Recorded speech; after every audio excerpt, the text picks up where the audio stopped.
Well, the work was developed, or started its development about 2 years ago. With it's based primarily on this aircraft, the Vulcan bomber XL319, that's exhibited at the Northeast Land, Sea and Air Museum in Sunderland.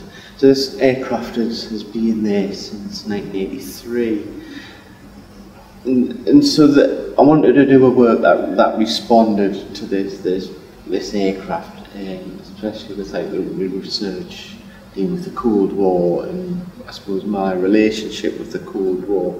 This Vulcan aircraft is a kind of a symbol of of Britain's nuclear deterrent, from the 1960s, during the 1960s, and it was unusual to have this artifact positioned in a fairly urban area within Sunderland, to have this artifact that's been, I don't know, it's almost like a Jetson that's been washed up from something, because the story goes, and I've got a memory of the aircraft being landed at Sunderland Airport. It was flown into the Air Museum, which at that time was part of Sunderland Airport, and it was kind of marooned at the airport. So the pilot had left the aircraft and apparently stuck a screwdriver through the fuel tank so it couldn't take off. And also the runway at Sunderland Airport wouldn't have been big enough for the aircraft to take off again anyway. And the airport was dismantled around the aircraft, and so there's all kind of this change has went on around the aircraft, and the air museums changed around the aircraft. So that's the sort of the beginnings. This wanting to make this work about the aircraft.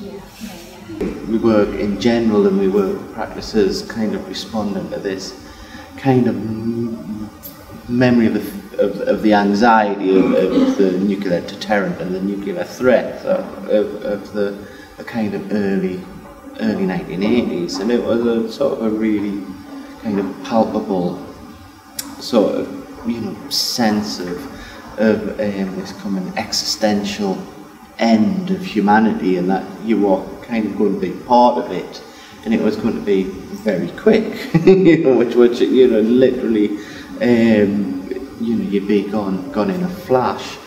So I think as a child, and I think as I've talked from many people, this was an incredibly strong fear. And there's in the text I kind of refer to running home from school, which wasn't very far from where I lived, and trying to do it within the 4 minutes, which was a 4-minute attack warning that was reported that people would have before the nuclear missiles, if they were launched, would start landing on Britain. And as it turned out, it took us 6 minutes at full tilt running. So there was this knowledge that if it happened at school, that I would, the possibility of never making it home, never making it back to the family. So yeah, that was kind of one of the reasonings that, the memories of that period, which I think rapidly disappeared after, I suppose, 1989, the fall of the Berlin Wall, and the subsequent end of the Soviet Union, and the end of the Cold War, and it kind of quickly vanished. But I'd started approaching it to make work about it when they had a return to neoconservative politics, or Reaganite politics, with the election of George W. Bush. And though this period is always associated with the war on terror, there was a period between his inauguration and September the 11th, where there was a lot of saber rattling with China. There was an incident a collision between a Chinese fighter jet and an American spy plane. There was a lot of talk of redeveloping the strategic defence initiative, the missile shield that caused quite a lot of tensions during the period of the Cold War, in the early 80s. So there was a lot of this return to the Cold War rhetoric. Even China had been named as the world's #1 threat to world freedom. So the rhetoric was ramping up, and it seemed very tense. And it struck us how quickly that you could move away from to think that there was a political condition that had been consigned to the past. Suddenly, with an election, is back right in front of you, and by this time I was beginning an art practice. So it occurred to us to then try and make artwork to unpack the superstructures, to sort of find the reason, I suppose, almost for these kind of policies that affect individuals, that they're not such an abstracted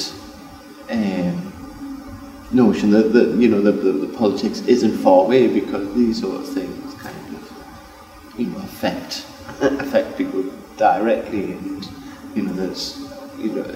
so that was the impetus for this work, but it also fits in with the whole overall sort of reasoning and practice as a whole. So it might sound whimsical, but what would you make art with in a post-war situation where there would be not a lot left around? And I'd been making certain video artwork at the time, and it was really quite occurred to us that there'd be no electricity to run it, and it just seemed that drawing was a kind of a very low technology medium to make the work from, because there's a lot of charcoal lying around, and you could scratch work in the pictures in the ground. So that was the starting point for the drawing, which reducing it right down to a very low tech, sort of basic means, a very economic, efficient sort of way of making artwork. But I think the drawing does another thing, and kind of combined with the skill of the work of certainly enacting a way to bring me closer to the subject, in that it ties this autobiographical sort of context of setting for the work, that it's set with these stories about childhood fears of nuclear attack, and having these larger political narratives, like larger geopolitical narratives of elections or sort of foreign policy. I think the drawings operate as a kind of bridge between those things, in that it's one way of taking say like the Vulcan bomber, which is an object of geopolitics, but then by drawing it and spending a considerable amount of time drawing the pictures, it has an effect of you almost inhabiting the work or enacting something. And I think also in some ways in drawing them, there's a quote that I always like by Gay Richter about why he paints from photographs, because the drawings are made from photographic sources. And there's something nice where he said by painting the photograph, he almost fossilises the photograph, he fossilises that moment, as opposed to slowing down a memory or what's being captured by a camera, which captures at a hundredth of a second.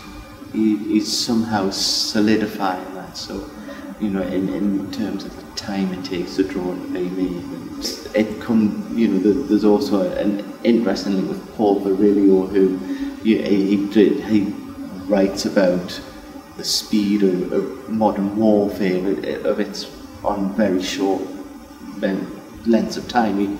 He also, and culture as well. I mean, so in some ways also the drawing answers his call for slowing things down a bit. It's almost in the way they're made, even though they're very labour intensive. There's you know a lot of time of drawing the image on, and then it's often not completely rubbed out or mostly rubbed out and reapplied as a part of that process. But it produces an effect almost like erosion. So even though there's a very strong hand in making them, the kind of ideal impression is that there's no hand. It's they have appeared as some kind of, you know, weathering or exposure, or you know, somebody said it was like the shadows that left in Hiroshima after after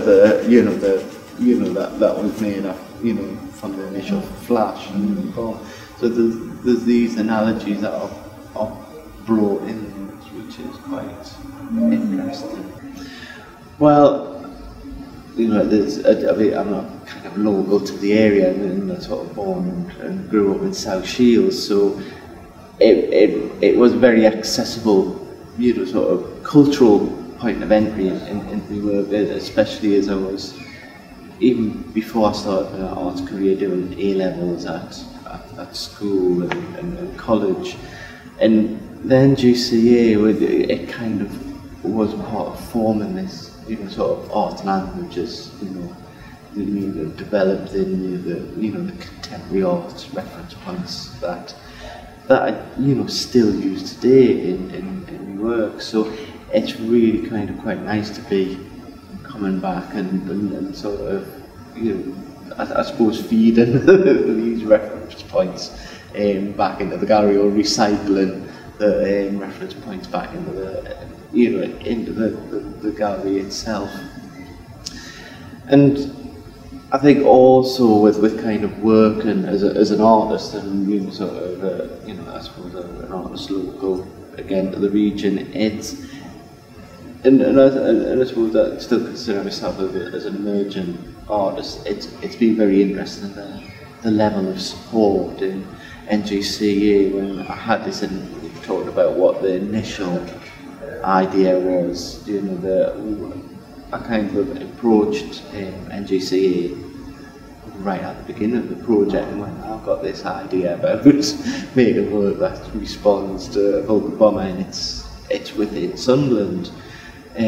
So you know, it was initially approached to Alistair Robson, who, you know, was incredibly supportive in raising, you know, funding and support from the Arts Council, who, you know, their support has allowed the work to be made, not the work not only to be made, but kind of researched and you know, all the time that you need as an arts practitioner. So it was done through the support of the Arts Council. And then as the exhibition approached and more of the finer curatorial details, George was, you know, incredibly useful at just sort of providing the critical input, like very important critical input, just to hone the show. So yeah, the NGCA it's almost been like a very total sort of influence on the work, and yeah, it's been a really good experience.